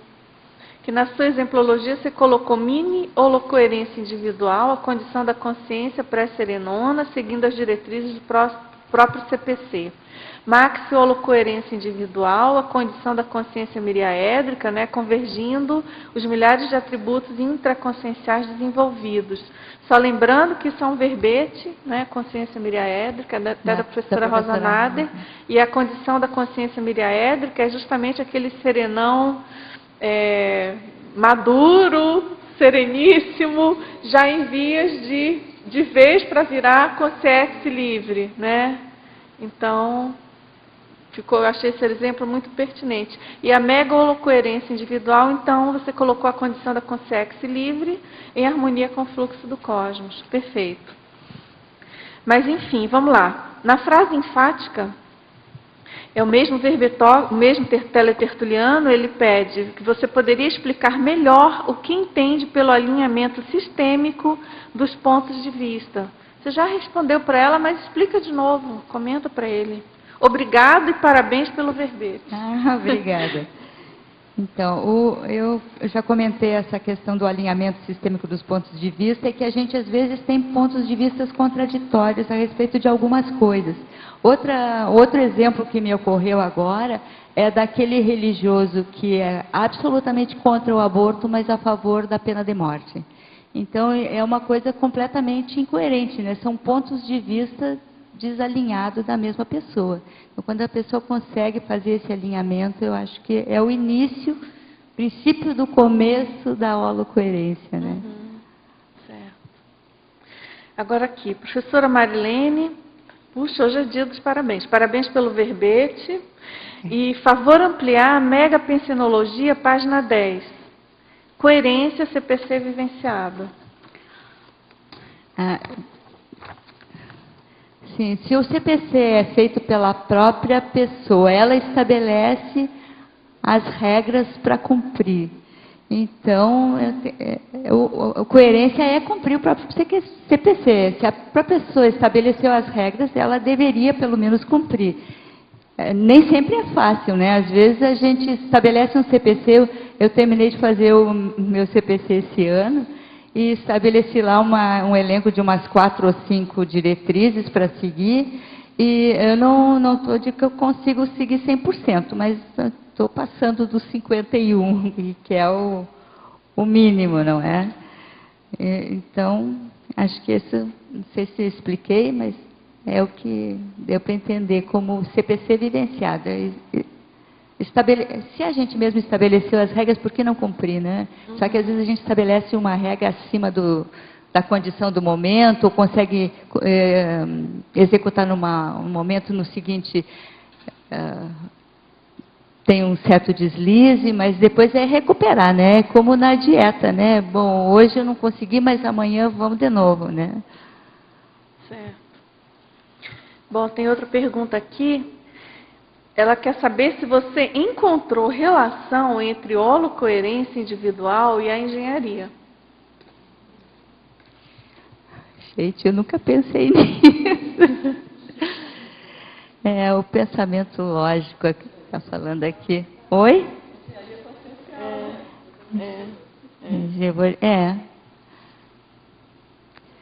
Porque a engenharia é a ciência de uma lógica, né? A gente, quando trabalha com engenharia, tudo tem que ter lógica. Por isso que a incoerência é uma coisa que, de uma certa forma, para o engenheiro incomoda, né? Porque, embora assim, a gente tenha as próprias incoerências, que para a gente são sutis, não são tão evidentes assim, na engenharia a gente sempre procura isso. Pode falar um pouquinho mais, Ami? O que eu ia dizer é que a lógica é coisa da matemática, o engenheiro é do modelo, então ele já aceita que vai ter furo, porque o modelo ele é só uma tentativa de criar uma coisa ideal. Ele, hora nenhuma, ele se propôs a fazer uma coisa ideal, né? Ele vai fazer o melhor possível dentro daquela condição. Então, o engenheiro é muito mais pragmático em confronto ao matemático, ou um filósofo, que são muito mais teóricos, né? Isso não seria, então, Marilene, uma questão de reengenharia autoeducativa? Porque a conscienciologia faz a proposta da autorreeducação consciencial. O engenheiro, como disse a mim, ele trabalha com modelos eficientes, né? Que tenham eficácia. Então, no nosso caso, nós que estamos aí desenvolvendo a inteligência evolutiva, nós também temos que ser engenheiros do processo dessa reengenharia, desse novo modelo, esse novo paradigma que tem que ser aplicado coerentemente. Poderia ser por aí? Eu acho que sim. Eu estava lembrando agora que na engenharia a gente fala assim, o projeto é o melhor que se pode, porque a gente nunca consegue fazer perfeito, porque não tem, sempre tem alguma alternativa melhor que aquela. E na evolução também, sempre tem uma forma melhor de agir. A gente tem que estar sempre procurando o que é melhor, mas não vai... Na engenharia a gente não consegue a perfeição, né? Marilene, perdão, desculpa. Eu entendo que a questão do projeto tem muito a ver também com a percepção de quem recebe.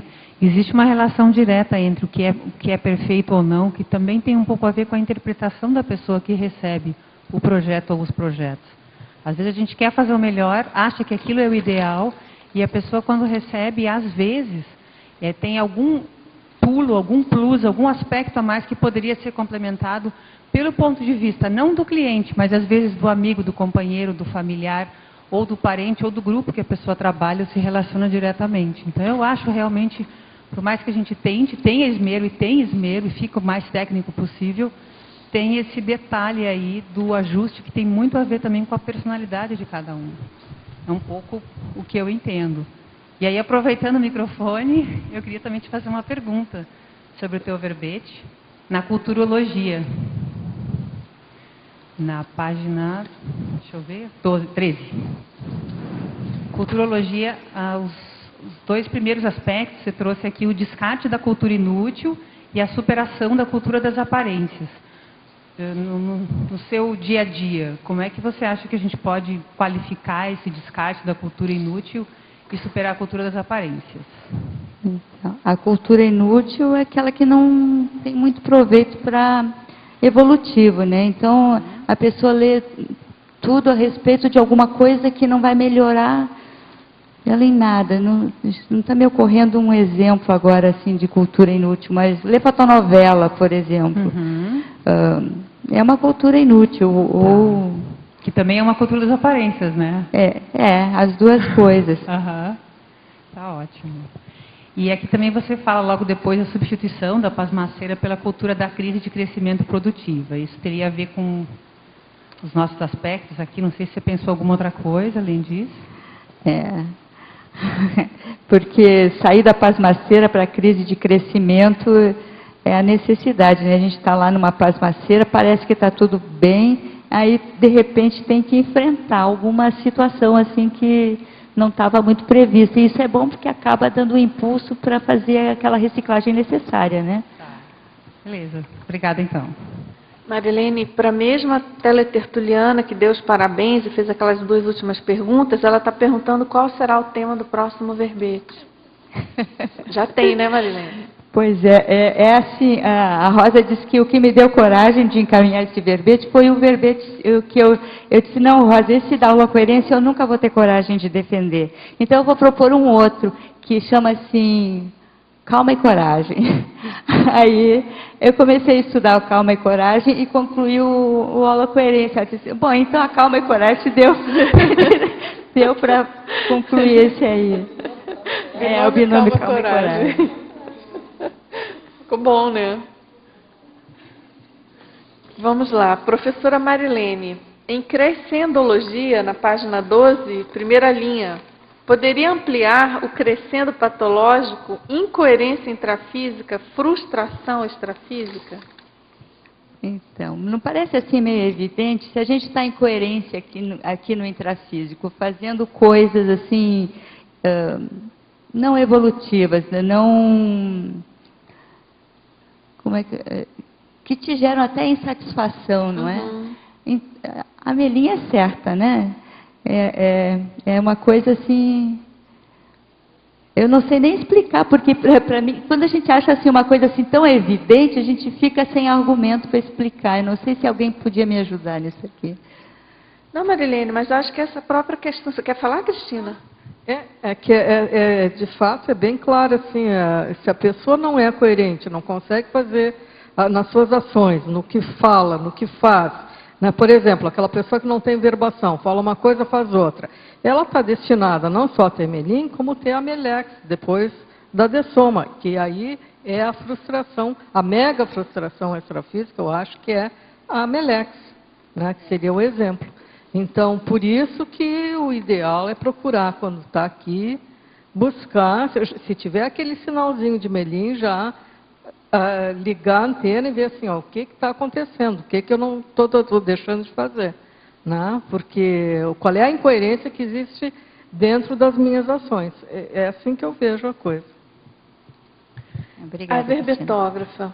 Você poderia nos dizer de que maneira adaptar nossas neocoerências ao nosso grupo karma, que não acompanha os nossos raciocínios? Será que você teria assim, uma técnica, uma maneira de convidá-los a refletir sobre o assunto? Entendeu? Entendi. Assim, há muitos... colegas aqui, tem várias pessoas da família que participam da Conscienciologia, né? Na minha família não tem mais ninguém, eu sou única, né? E com muitas críticas de todos os lados. Alguns assim, acho muito interessante, mas é só interessante, não quer aprofundar, né? Outros dizem, não, essa coisa de múltiplas vidas, tal, isso assim é de gente que não suporta a finitude.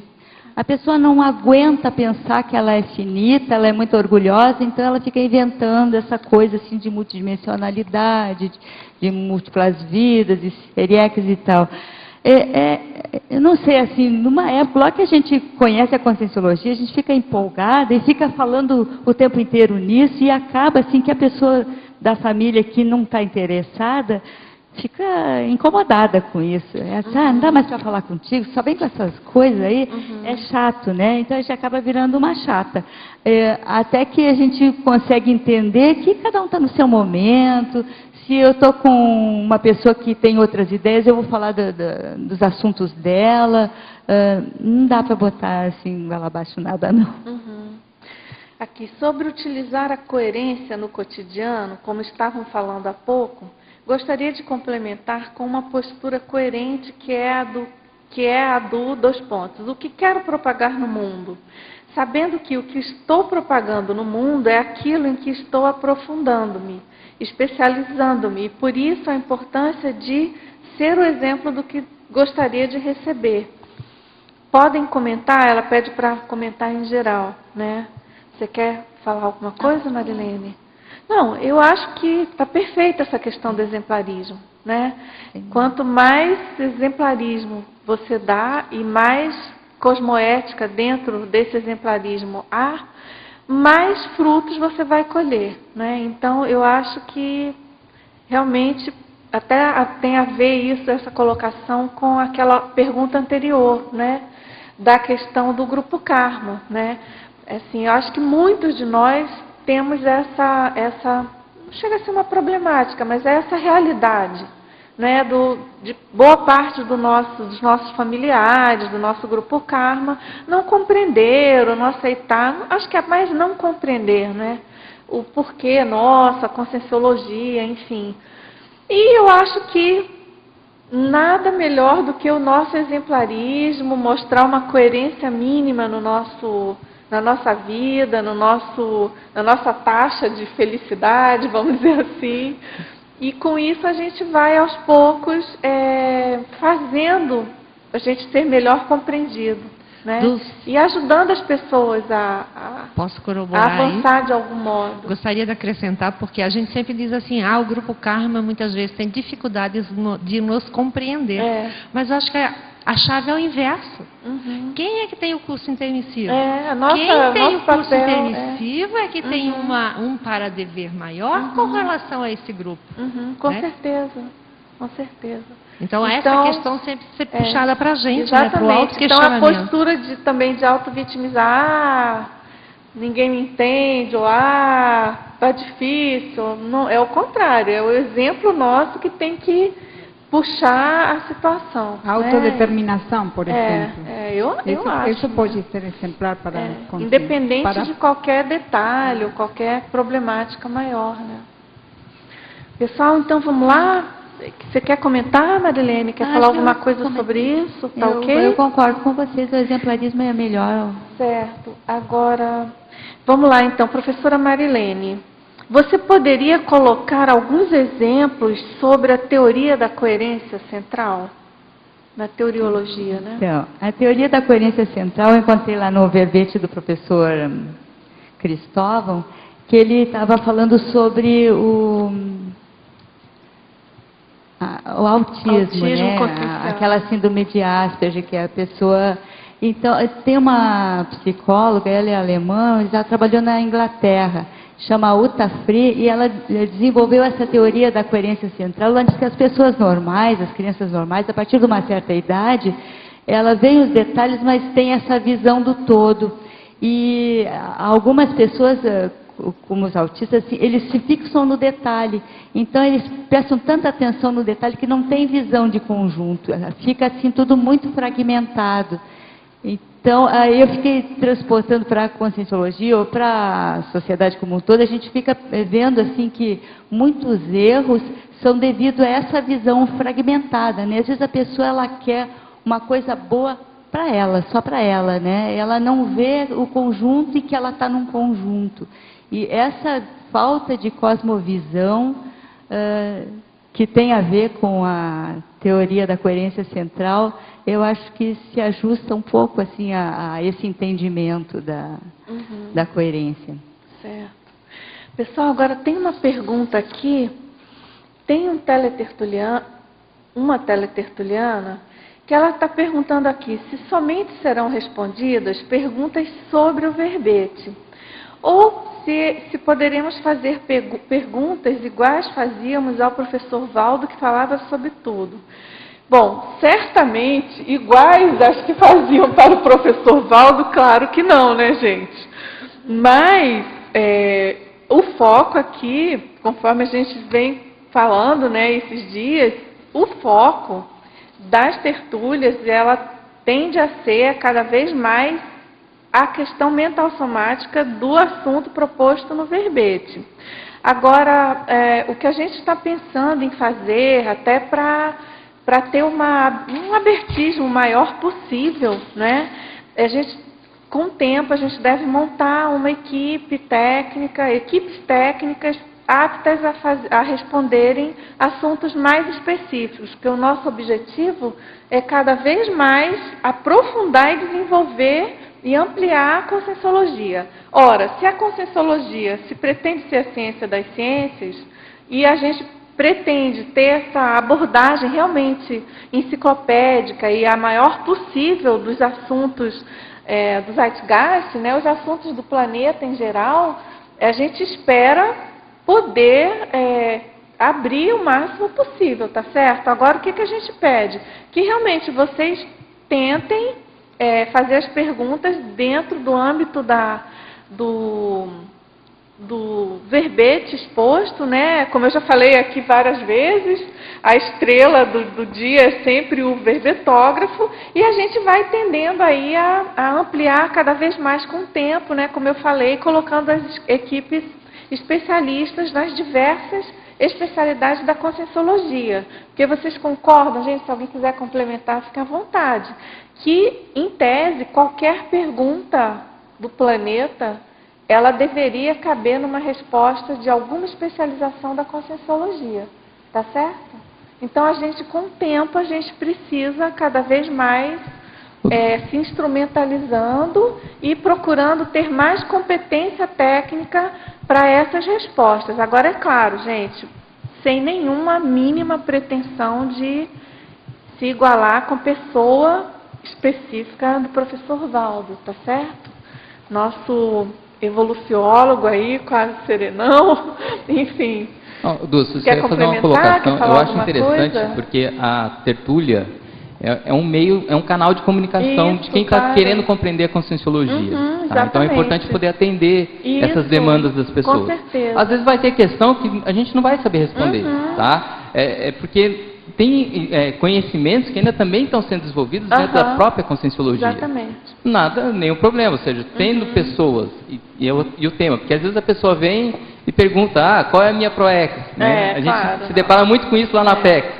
Tem perguntas que a gente não vai saber responder, a gente pode dar algumas orientações. Nem a gente, até nem para que a pessoa, né, Will? Não, até para a pessoa poder aprofundar, às vezes um caminho onde ela pode seguir até como estudo, tá? Então é interessante até para atender como demanda, porque as pessoas têm essa necessidade. Agora, o bom é ter algumas outras pessoas que são meio coringas, né? Até para poder auxiliar. Porque às vezes é um tema... como a gente colocou aqui desde, acho que no primeiro dia a gente já falou isso, né? Mas a ideia é justamente ter aí alguns especialistas desses temas mais, vamos dizer assim, mais perguntados, ou tem mais demanda, mais sérios, tem mais demanda atualmente na Conscienciologia, e a gente poder aí, com o tempo, estar atendendo ao máximo alguém da OIC, de pessoas. Às vezes é um tema que é de consciencioterapia, às vezes a pessoa vai fazer um encaminhamento, ela não vai atender, mas ela vai saber qual é o encaminhamento necessário. Da proexologia, é interessante, às vezes tem muitas demandas. Mas a ideia, né, Will, justamente aqui, a gente pensando em termos de enciclopédia, né, e como eu falei até das equipes do Holociclo, que é tudo muito casado, é tudo muito bem arquitetado, né?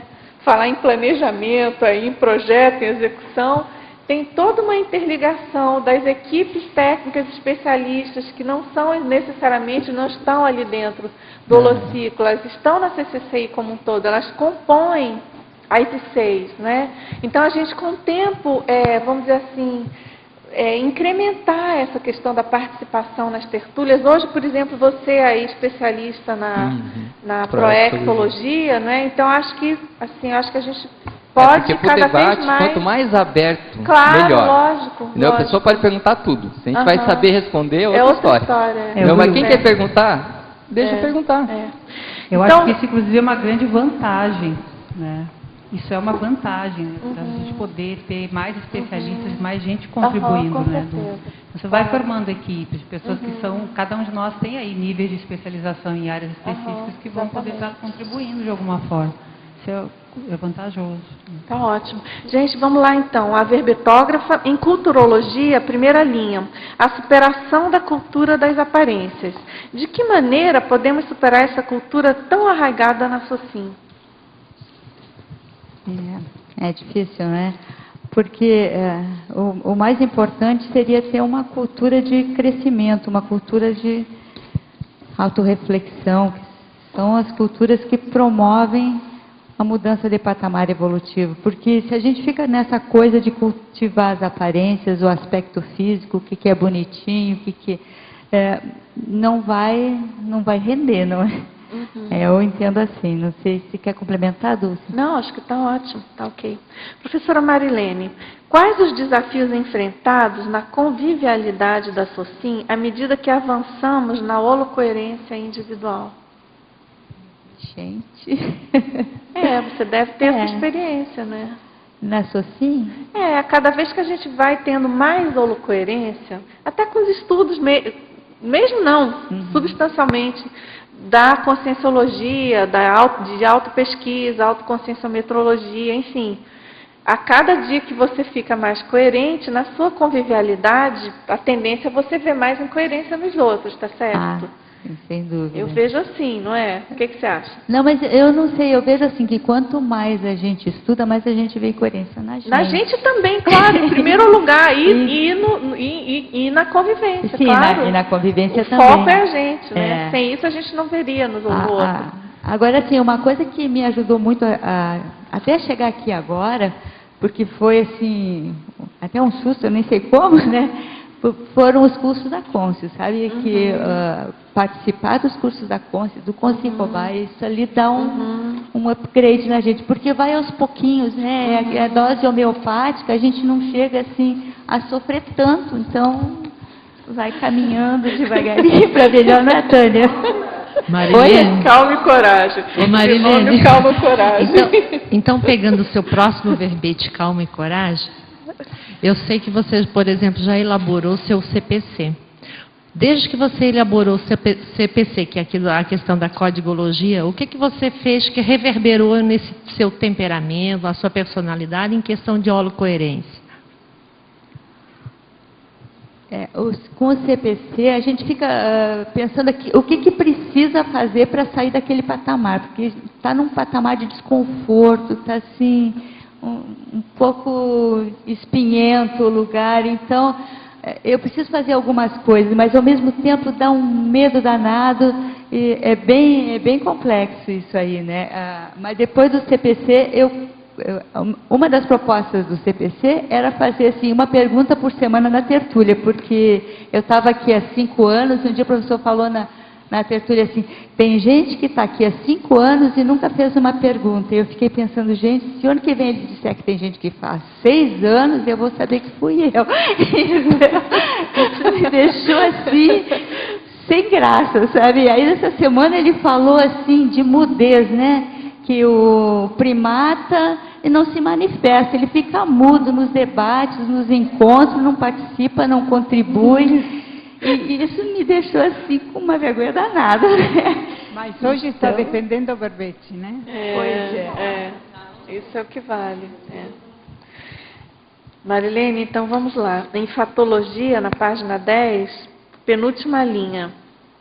Poderia aprofundar a incoerência da autodeserção paradoxal, gerando perdas de oportunidades existenciais? Então, esse autodeserção paradoxal é um verbete da professora Amabel, não é? Onde ela coloca isso assim, no caso, a gente tem, as pessoas têm alguns aportes, têm talentos, têm curso intermissivo, tem uma série de condição, como aqui na CCCI, de produzir, de ajudar em muita coisa, e se abstém de fazer, deserta, não é? Isso é uma perda de oportunidade, né? Com certeza. Mas eu recomendo o verbete dela, que está muito bom, muito interessante. Certo. Pessoal, alguma pergunta? A respeito dos efeitos serexológicos da coerência consciencial, na página 11, em efeitologia. Na Serex, então, à medida que a gente vai aumentando a autocoerência, vai aumentando o nível evolutivo. E na Serex, uma vida após a outra, parece assim que não tem como não ter um efeito, não é? Quando a gente se dá conta de que está fazendo uma coisa absolutamente incoerente e passa a fazer outra mais produtiva, isso tem um efeito até na própria vida, né? Certo? Na página 11, Marilene. Na página 11, no final da fatologia, última linha, um só temperamento e personalidade unissonante. Gostei muito dessa sua frase aqui. Ficou forte, né? Ficou impactante. Assim, a manutenção cosmoética de uma única face, um só temperamento e personalidade unissonante, coerente, que não desafina, né? Ela tem a mesma forma de se manifestar. É mais como um sinônimo da definição, eu entendo assim. Muito bom. Obrigada. Muito bom. Pessoal, então vamos encerrando. Eu agradeço a participação de todos, tertulianos, teletertulianos, da professora Marilene. Foi excelente aí seu primeiro verbete. Como diria o nosso mestre Valdo Vieira, aguardamos os 100, né, professora Marilene? E obrigado então a todos, tá certo? Então vamos agora aos nossos comerciais. Obrigada. As pontuações da tertúlia de hoje foram 31 assinaturas no livro de presença, 12 perguntas presenciais e 30 perguntas respondidas online. Hoje temos 4 recados. Marta, curso Técnicas Energéticas Chinesas. Miriam, 5º Fórum da Paradireitologia. Isabel, 3º Encontro de Empreendedorismo. Eucárdio, Debate CAEC. Boa tarde. O próximo fim de semana, nos dias 22 e 23 de junho, será ministrado pelos professores Mário Oliveira e Leonardo Rodrigues o curso prático Técnicas Chinesas Energéticas, no auditório do CAEC. Temas principais: visão chinesa sobre energia, meridianos, centros energéticos, energia através do corpo, grande e pequena circulação, tipos de respiração, posturas facilitadoras. Inscrições na sede da CIP. Mais informações pelo telefone 2102-1421 ou pelo e-mail acip@acip.com. Obrigada. Gostaríamos de convidar a todos para o 5º Fórum da Paradireitologia, que vai acontecer aqui no CAEC, dos dias 8 a 11 de agosto. Dentre as inúmeras conferências que acontecerão neste 5º Fórum, eu ressalto aqui o Mater Pensene Paradireitológico, do professor Rodrigo Marchioli, a conferência da professora Kátia Aracaki, Autodesassedialidade, Oxigenação Pensênica através do Paradireito, e o Estado Mundial, Responsabilidade Íntima dos Intermissivistas, professor Rafael Seidel. Esperamos a inscrição de todos, que pode ser feita aqui no próprio CAEC. Obrigada. No próximo final de semana, 21, 22 e 23, nós estaremos realizando o 3º encontro de empreendedorismo da Cognópolis Foz do Iguaçu, rumo a 2035. O objetivo é desenvolver e implementar um ambiente propício à criação e desenvolvimento de empresas sustentáveis na Cognópolis Foz do Iguaçu, tendo como escopo o ano de 2035. Nós queremos dar destaque e convidar a todos que têm interesse no tema, né, além dos empreendedores, para a palestra do professor Luciano Vicenzi, na sexta-feira, Estrutura Empreendedora para 2035, uma perspectiva de futuro, das 19 às 21 horas, no discernimento gratuito, aberto a todos. Para fazer as inscrições, pode entrar em contato, então, com o e-mail empreenderccci@gmail.com ou pelo telefone 91 18 5400. Obrigada.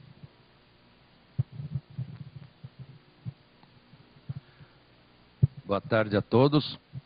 Estou aqui para fazer um lembrete a todos os moradores de Foz que estão presentes e os que não estão, que se programam para o fim de semana, para a palestra ou debate que estaremos efetuando no próximo domingo, dentro dos debates do CIAEC, depois da tertúlia. Então, nós falaremos ou debateremos os principais erros gramaticais verificados na CCCI. Estejam preparados e tragam as suas dúvidas, que a gente poderá discutir e debater esses assuntos gramaticais. Muito obrigado.